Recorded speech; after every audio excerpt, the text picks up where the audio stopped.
Is this loud enough back there, first of all? We're good? Just got to remember not to fade away. All right, good afternoon, everybody, and thank you all for coming here today.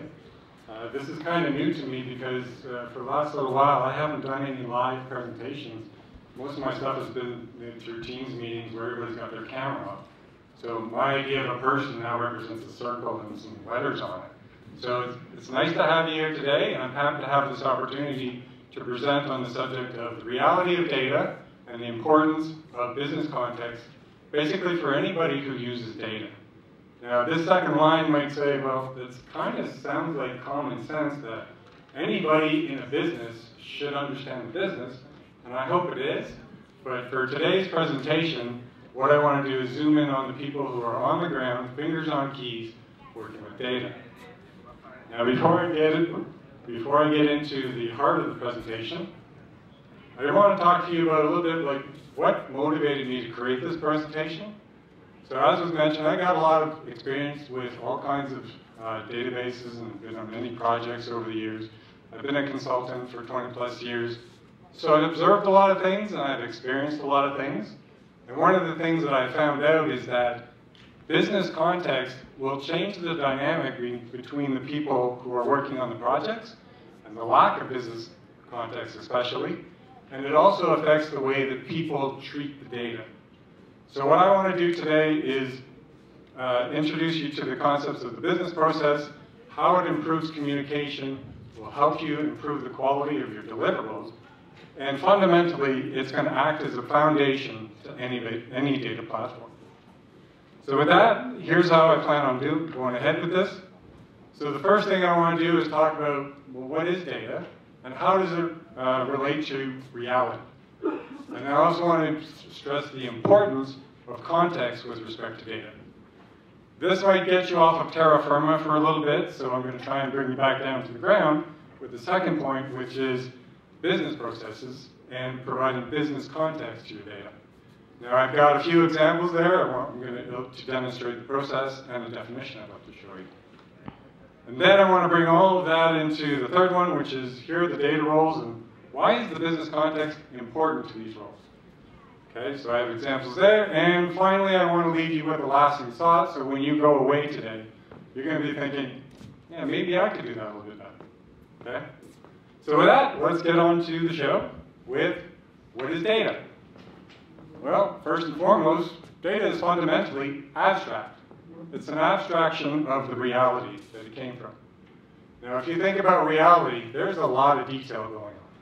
If you think about, like, an example that I pulled from the internet was that apparently on the head of the pin, there's 5 billion hydrogen atoms that can fit on it. So that's a whole lot of detail that we have no means of capturing. So what we have to do is resort to a simplification of reality, or an abstraction. Okay?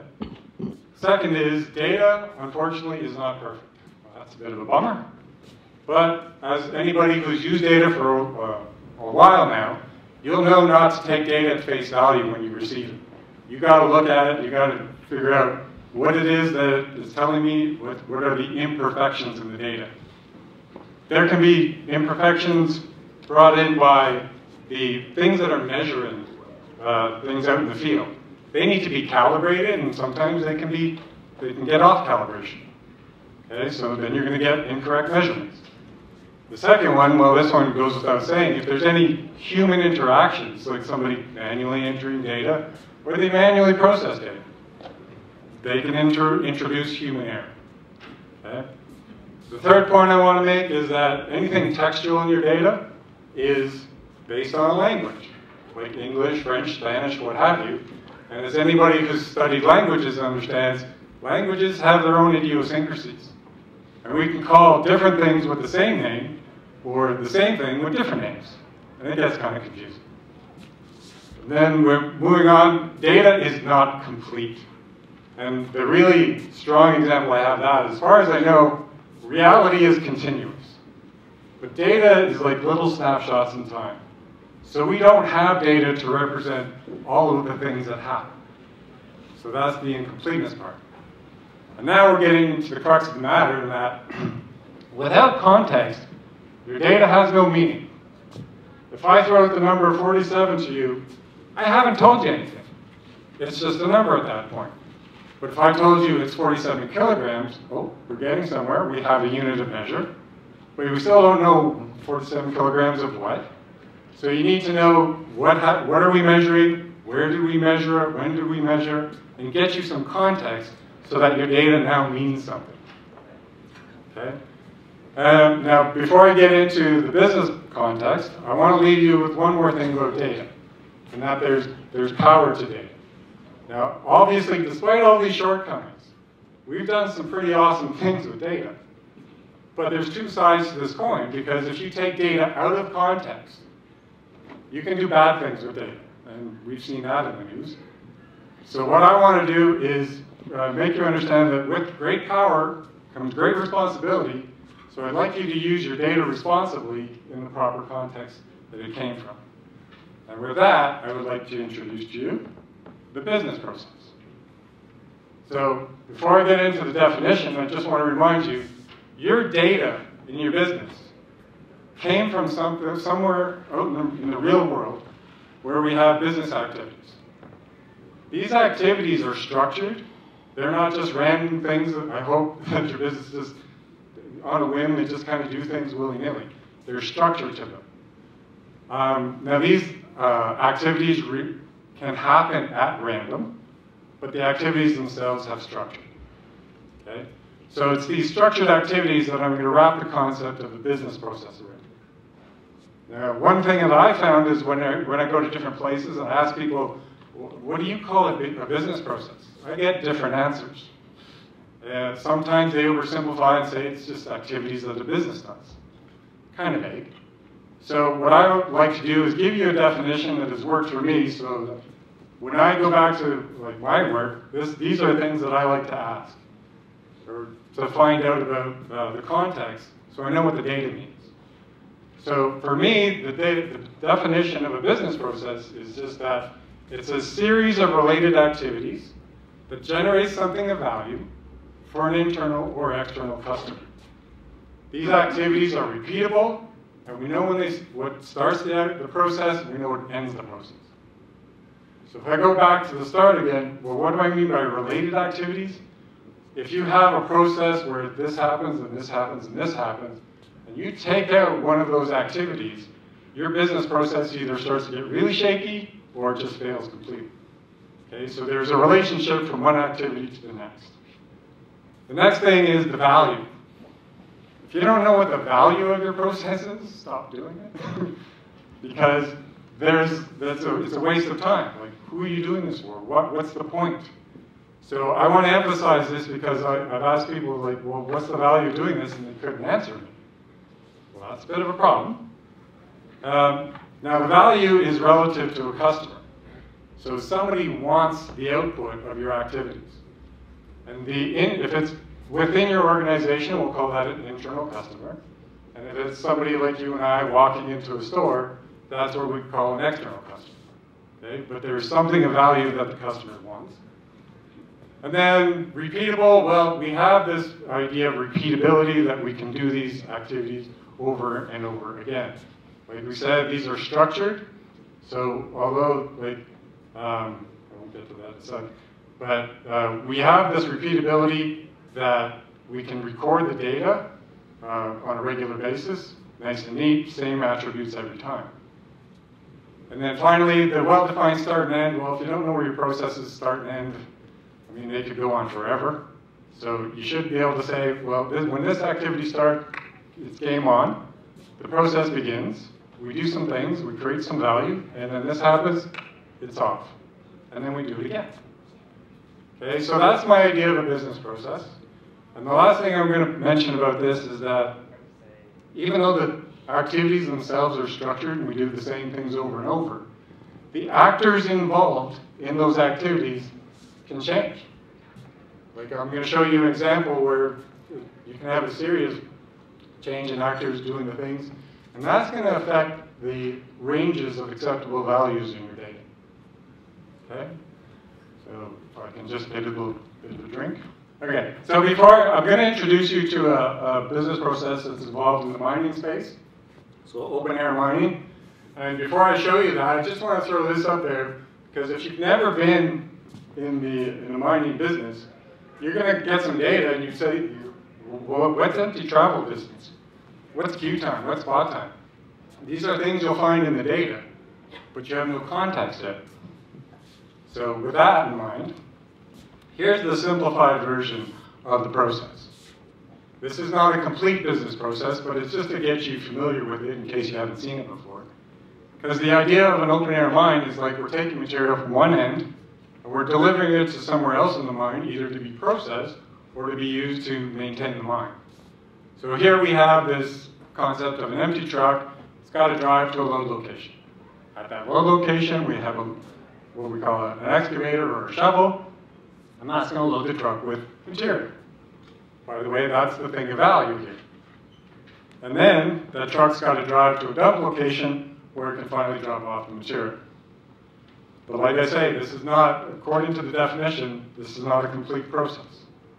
And I've given you a little hint with the two little nibs at the top. What starts the process? What ends the process? What other things can happen in between? So here's a more complete picture. Now we know what starts the business process. So at the very top, we have an assignment. That means somebody has told the truck, you need to go to this load location specifically. And then it's game on. Then the truck has a reason for being, it knows where it's going.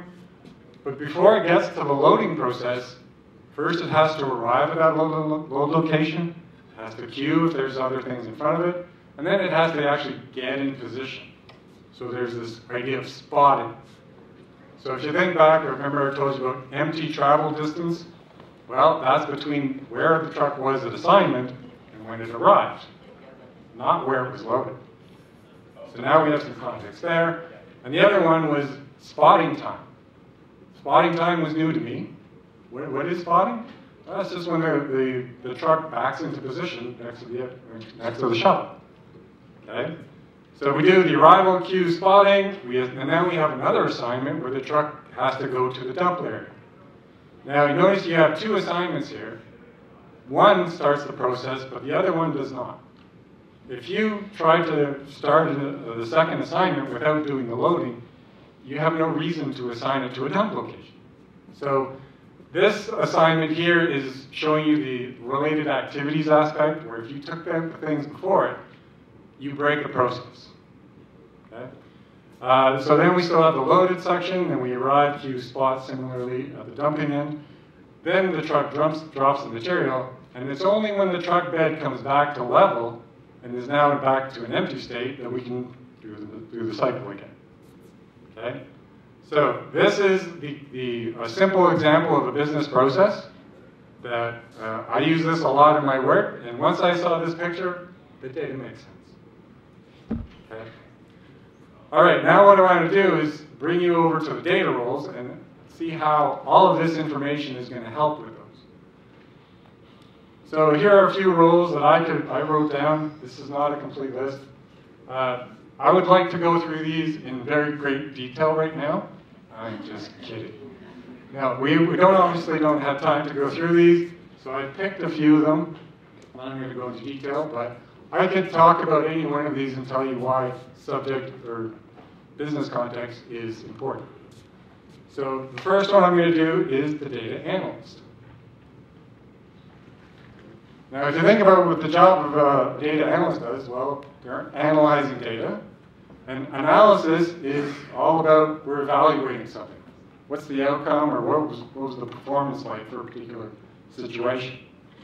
Now, if everything's good, keep on keeping on. Don't need to do anything. But if things start to go not so good, we need to change something.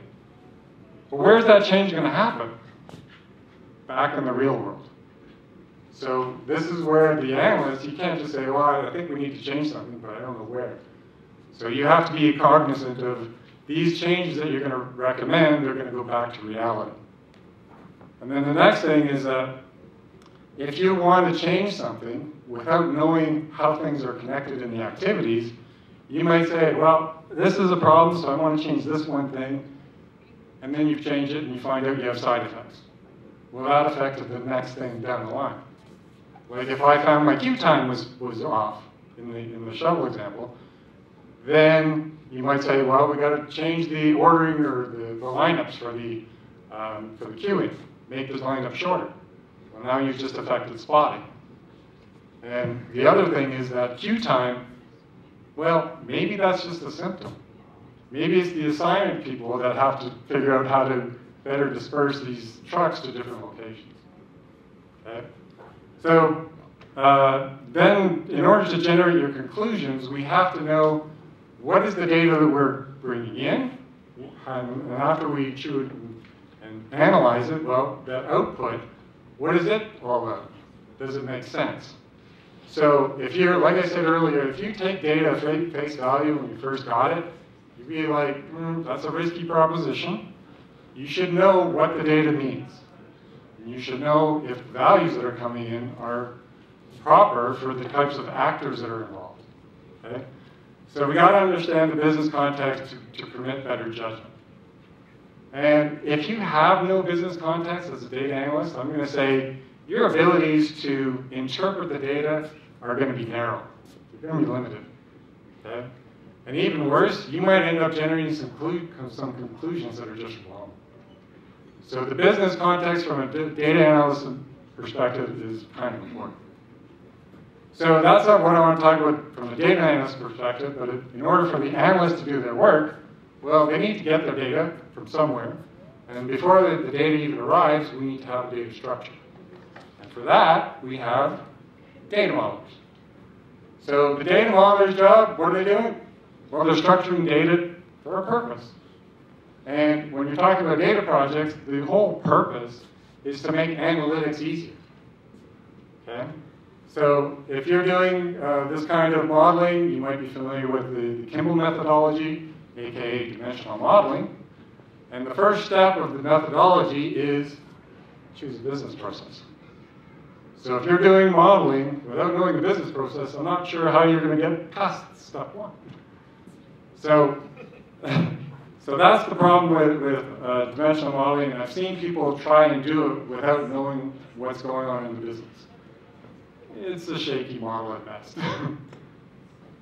But as a modeler, one of the things we need to know is 20 minutes, thank you. We need to know the business entities that are involved, the relationships, and common business terms and concepts. So you need to know what are the actors involved in the business processes. You need to know how are those actors related. Remember, the shovel is related to the trucks. Trucks are related to load and dump locations, that kind of thing. And the common business terms, like spotting. If you've never heard it before and you saw the business process, now I get it. Okay? Now, a data modeler, well, we got, from a data project perspective, we're bringing data from other data sources, other applications. Those data models were for a different purpose. They were suited for the application. And I can guarantee you there's lots of data models out there that are terrible for analytics. So you got to keep in mind that we're not just grabbing the data, copying and pasting. We have to restructure it for our purpose. So as a data modeler, we have an opportunity to make a better business-focused model. Okay? But a data modeler, we just generate structures, so the job of filling in those data structures goes down to data engineering. And a very oversimplified version of what a data engineer does, we transfer data from one data structure to another and apply some things in between. That's my little donuts in the top picture. So there's a little magic that happens. And part of that magic is applying business logic. So we need, in order to understand what that logic means, we need to know the business context.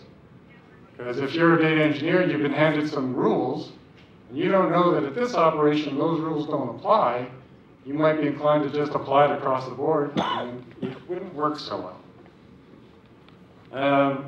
The next part is about anybody who's doing coding. Well, you have to test your work. So one of the things as a data engineer, you can do some preliminary tests to say this should happen or this should never happen, and catch things early.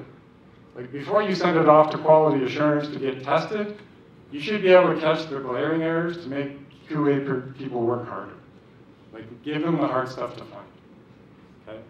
And at the worst, if you had zero business context as a data engineer, you're pretty much doing a coding exercise. You're translating requirements into some code. But I think it would be more enjoyable if you had context, because you're going to be able to make some choices in your code, make educated choices, and you're going to be able to have better conversations with the other people you need to get information from. But in general, for any data role, understanding the business context is just going to help you understand the data and what you can and cannot do with it.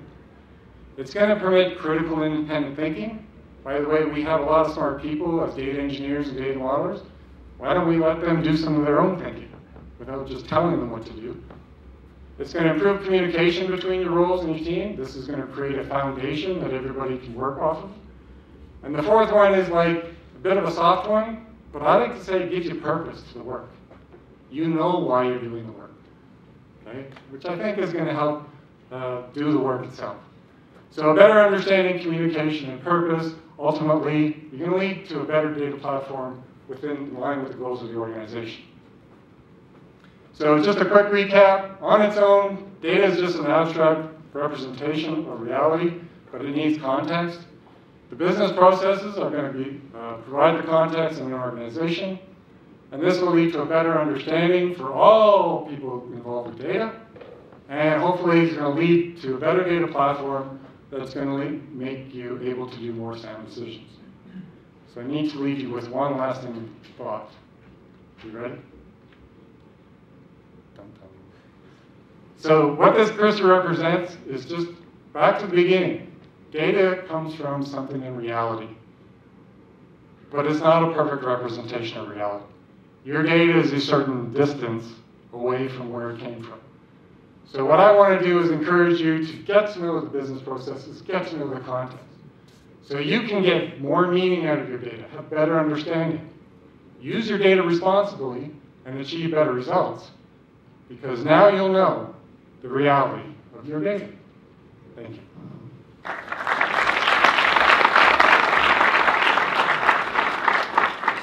Thank you. As you've mentioned in your presentation quite frequently, most of these problems and then all of these data-related roles have been surrounding business context. Could you provide an example that you've experienced or seen personally in any of those roles where business context provided such an error that led the problems in this data science processes that was trying to be achieved? Sorry, I guess that last part. Oh, that was trying to be achieved. So like whatever the data science task was wasn't achieved because of these problems. Data science is, unfortunately, that's one of the roles I don't spend much time in. But I work with data science people, and one of the things that I noticed in working with these people is they tried to do things with data and they didn't understand it. Like back in the mining example, just the haul cycle, there's a supporting business process that has to do with recording the state of these trucks. Like, is the truck moving? Is it delayed for some reason? And all of that thing. And when they didn't know what the data meant, they had a hard time figuring out, like, if they were trying to use the data from the applications, first of all. And so that the application model was terrible. So they were trying to interpret the data and were having a hard time. And I was there, fortunately, to give them some guidance, like, this is the process that's happening, this is what this data point means, this is what that data point means. So it ended up, so they could eventually get their model, but it took some teaching to get them to understand what the data was coming in. So if I'm interpreting what you're saying, mainly all of this inconsistency and this business knowledge led to all these inefficiencies where you had to describe all of these individual processes that had to be processed. Yeah, well, like if they already have the business process knowledge, they wouldn't even have to talk to them. Like I was the one who was basically informing them, here's what your data means, whereas if they already have the context, they could have done that interpretation themselves. Going once, twice, sold? Hi. Yep. That was going to be me. So I have kind of a related question about the business kind of requirements that data analysts or even engineers might get from stakeholders, whether they be like internal stakeholders or maybe external stakeholders, meaning clients. So sometimes they might have requirements, technical requirements that they walk into the project having that might not necessarily make sense, or just not produce accurate results or interpretable results. So I was wondering, how would the data analysts go about dealing with those requirements, and if you've ever dealt with problems like that? Thank you. So if I can interpret this, like as a data analyst, you've been given your requirements from a business analyst, or who would this be from?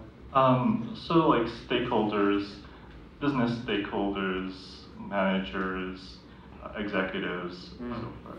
Yeah, well that's a big one, because like depending on which level you're at, some people say, well, I need this KPI, just get it for me.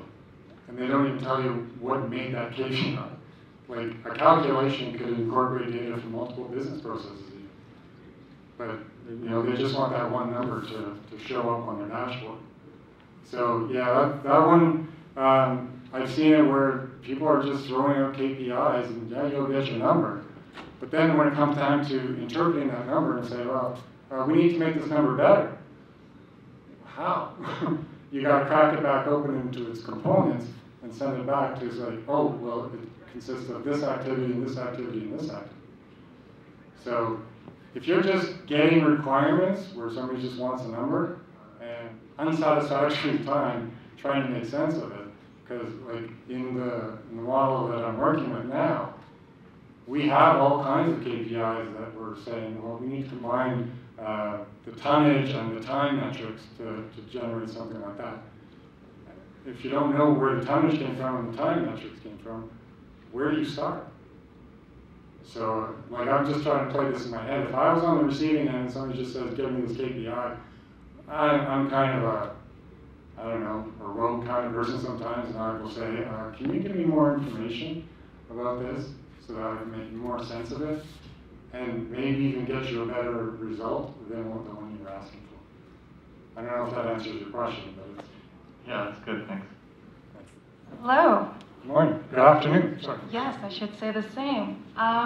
Building on the last question a bit more, at times I've experienced that it's difficult to convey the business context for someone that's in a data analyst position. So what are your suggestions when it comes to effectively communicating that context? What types of questions would you recommend posing as an analyst? And what types of experiences would you recommend having? That's an interesting one. Well, the questions I would say go back to the definition that I have for a business process. Can people answer these questions about what the activities are, what's the value being generated, who's it for? Those are the simple ones. If they can give me that, we're on a good foundation now. I know I've seen data analysts who don't bother with this. They'll just do their thing and stuff comes out. Like, don't get me wrong, it's not stopping everything, but I think you would get a more rich analysis if you knew the context. And part of the reason for me doing this presentation is to get the word out there. Because even where I'm working now, the idea of business context and business processes is not going throughout the organization. I have a mission. But I hope that answered your question. I think we're at time. Thank you very much for being here.